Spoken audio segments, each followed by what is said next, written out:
falar em xenofobia, ontem a gente teve aqui um caso constrangedor e que o Carlo Ancelotti passou, não sei se você chegou a ver, Calejão, já que você está, Sim.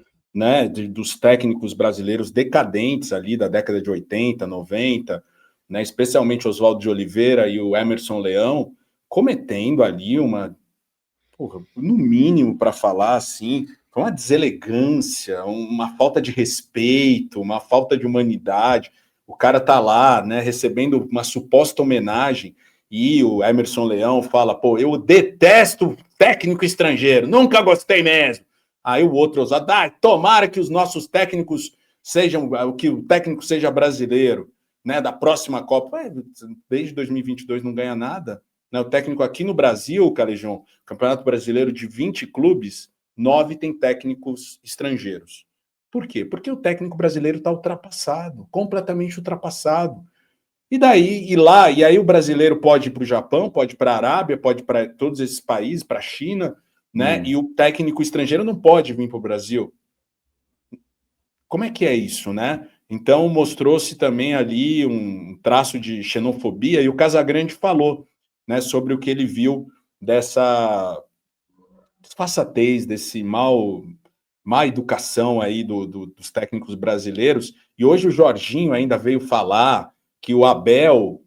Tem uma fala que eu vou mostrar. Vou mostrar primeiro essa fala do Jorginho, falando que tem que ter reciprocidade. Se o Abel vem para cá, ele é português e vem trabalhar no Brasil, ele tem o direito de ir para Portugal.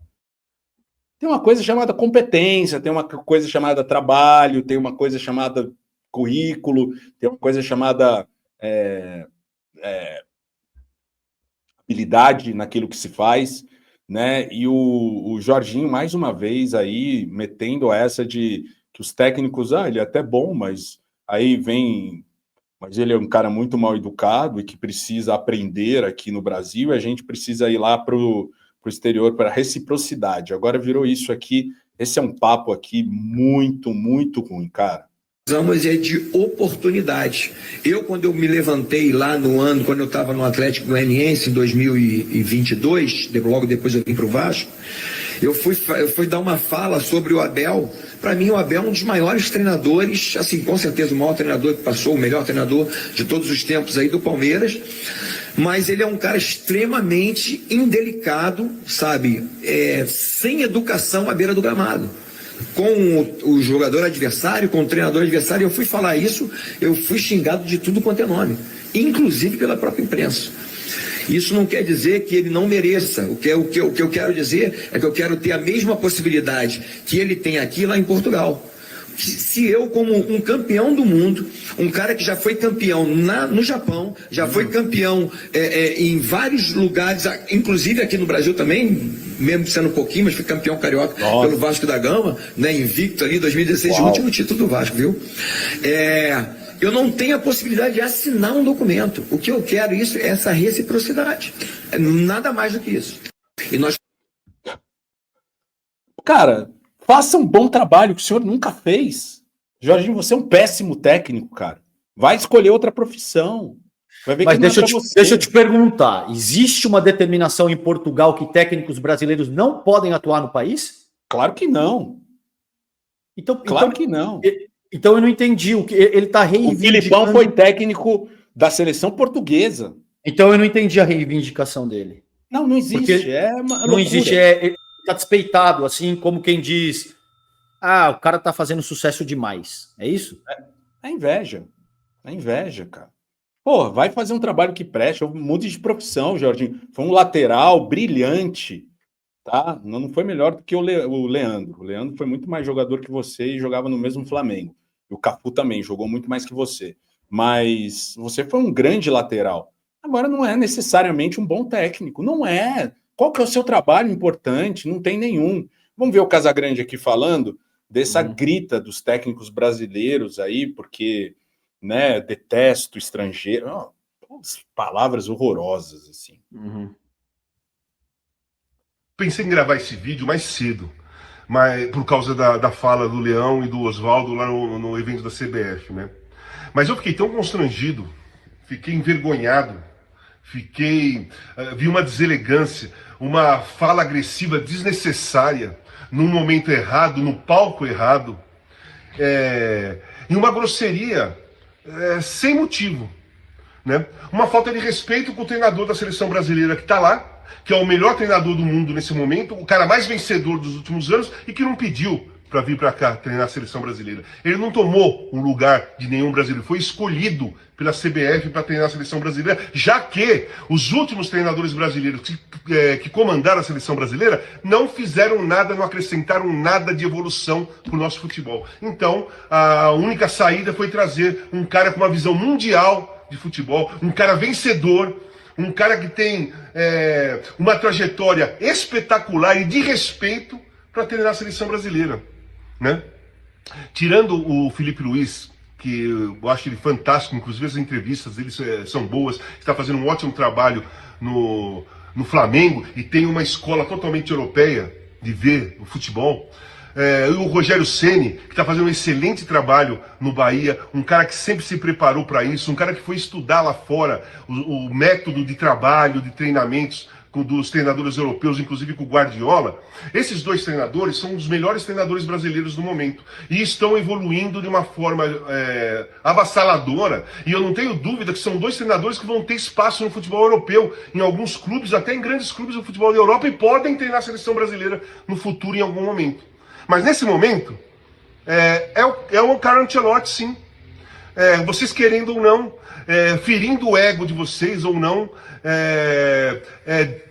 falando com ódio ou não, essa a nossa realidade e a realidade dos treinadores brasileiros. O Leão, eu conheço muito bem, joguei com ele, penso muitas coisas diferentes dele, mas ele sempre foi dessa maneira, de personalidade, com fala veemente, uma fala direta, aquilo que ele pensava, de uma forma bem dura, porque ele sempre foi dessa maneira, desde quando ele jogava. Essa é a personalidade do Leão. O Leão não surpreendeu o modo de falar, né? Mas o Oswaldo, sim. O Oswaldo, quando trabalhou no Corinthians, no São Paulo, Fluminense, trabalhou fora do país, nunca se preocupou em ter essas falas dessa maneira, com esse ódio. O Oswaldo estava com cara de ódio.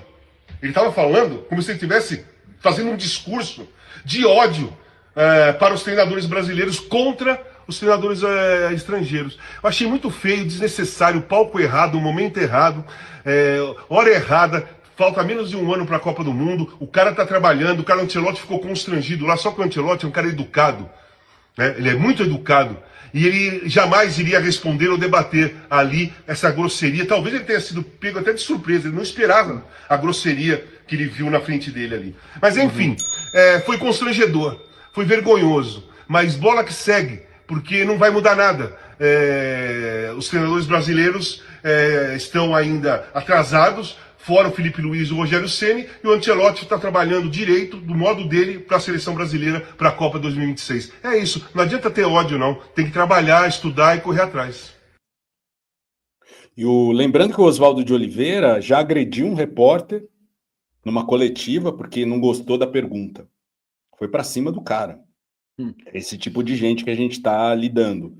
E já foi atrás brigar com o técnico, jogador, brigou com o Paulo Henrique Ganso no meio do jogo. Então é um cara complicado. E ele já veio com, quem me conhece sabe, manipularam a edição. Já veio com essa desculpa o Oswaldo de Oliveira, que está mais harmonizado do que a Gretchen, né? Atualmente. Vamos ver aqui. Fala, deixa eu te perguntar um negócio antes de você evoluir aí. Quando o Casão diz uma escola mais europeia, o que isso quer dizer na prática? Toque de primeira, um jogo mais rápido, mais dinâmico? É isso que significa? Mas mais intenso, com mais parte tática, com estudos, com você vê o jogo de uma forma diferente, de você criar espaços onde não tem, né, ter um treinamento diferenciado de intensidade, velocidade, força, que hoje o futebol é isso. Né, e os técnicos brasileiros ficaram para trás, tirando o Felipe Luiz mesmo. Eu acho que o Rogério Ceni chato pra caralho, mas ele estuda. O Roger Machado é um cara que estuda também, mas são poucos. Você põe nos dedos aí. E o Oswaldo, que é um técnico hoje em dia que não tem espaço em lugar nenhum, né? Ele veio falar que foi manipulada a edição e não era isso que ele queria falar. O grande problema são as edições. Claro. E principalmente as edições mal intencionadas. Eu fiz um discurso de 12 minutos. Inclusive falei, porque ali era um evento de treinadores, e a pergunta que me foi feita foi sobre a situação atual do treinador brasileiro. Eu sou defensor de que os clubes e a seleção brasileira tenha treinadores brasileiros. Eu defendi até o último momento isso. Quando não tinha mais jeito, eu falei, se tiver que vir um estrangeiro, que venha o Ancelotti, que é o melhor de todos, em todos os tempos, maior ganhador de títulos, e espero que ele seja campeão o ano que vem da Copa do Mundo, e quando ele partir, outro brasileiro volte para o lugar dele. Espero que não haja uma edição agora do que eu estou dizendo, porque foi assim que eu falei. Falou a mesma bosta. Falou a mesma bosta. Defende, Calejão, que os times brasileiros da seleção só tenha técnicos brasileiros. Esse papo, né, que a gente está vendo em Florianópolis, Santa Catarina, também se estende ao futebol, né? O que você falou, né? É um fim dos tempos, né, cara? Assim, a gente vê agora um prefeito em Nova York super a favor dos imigrantes, né? A favor dos sindicatos. É raridade isso, né? Você não tem mais esse tipo de o que pega mesmo. O que pega mesmo é esse discurso, né, xenofóbico, esse discurso de ódio, né, porque o Oswaldo, a gente viu o discurso dele ontem, ele parecia que estava num palanque eleitoral, cara, falando com ódio. Entra aqui a os brasileiros. Horrível, cara. Horrível. Até nessa fala ele parece bastante irritado também. Eu não sei, eu não acompanho esse cara, eu não sei de qual é o tom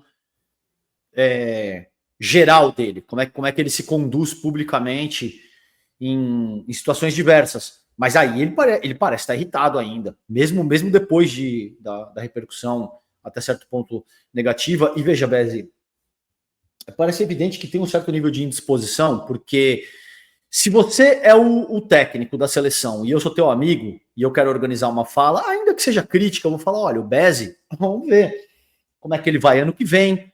Me parece que se ele fizer uma boa campanha na Copa, isso justifica a contratação do cara. É um grande vencedor, tem título para um caraca, beleza. Outra coisa é dizer, vamos ver se ele vai ser campeão ou não. Porque aí você entende que eu tô botando para lascar em cima de você, né, meu filho? Ganhar a Copa do Mundo é um bagulho, assim, difícil para um cacete. Você pode ir super bem e ainda assim não ser campeão. Você pode fazer uma puta Copa do Mundo, chegar numa semi, chegar numa final, até quartas, mas para baixo disso aí já azedou. Quartas também é complicado, mas daí para frente, porra, necessariamente você tem que fazer um bom trabalho para chegar em semifinal de Copa do Mundo. Ganhar a Copa do Mundo é um negócio cabuloso, irmão. E você vê que os caras já estão indo nessa. Vê. Se não ganhar, tá provado o nosso ponto, de que não adianta porra nenhuma contratar técnico gringo, entendeu? No mais, mano, eu acho que eu concordo com o Casão, Bezzi. Não era o local para fazer isso. Você até pode, eventualmente, reivindicar de uma maneira mais educada, só que, sobretudo, não numa situação em que você chamou o cara para uma homenagem, o cara tá ali, você faz uma fala merda dessa, entendeu? Aí é complicado. Se você é mal diagramado, mal diagramada, tá aí assistindo e tá precisando de uma renda extra, então presta atenção nisso aqui. É coisa simples, coisa boa. Você pode trabalhar de casa usando só o celular ou o computador. E o melhor, é pago em dólar. Isso mesmo, em dólar. A gente está falando de um tipo de trabalho que você faz aí da sua casa no seu tempo. Começa como uma graninha a mais, mas dependendo do seu esforço, pode virar até sua renda principal. E essa dica aqui não é só minha não, é recomendação dos canais sérios como Desmascarando e o canal do Clayson, além do nosso também, né? O Clayson, inclusive, separou 3 aulas gratuitas para mostrar o caminho. Aqui no lado tem um print, claro, autorizado pelo Iago, que conseguiu aí $87 em 4 dias após aprender a fazer esse trabalho online. É a era digital, meu mal diagramado, minha mal diagramada. Bora aproveitar essa oportunidade para ter uma renda a mais. E sim, você tem condição, claro que tem. Tá com o celular na mão ou de frente para um computador? Pronto, é o que precisa para começar. Vai no link aqui embaixo na descrição, na parte Renda Extra, e fala com o Clayson. Ele vai liberar as 3 aulas gratuitas para você. Assiste com calma, entende como funciona. E aí, se fizer sentido, você decide se quer continuar ou não. Tá tudo aí para você aproveitar. Bora!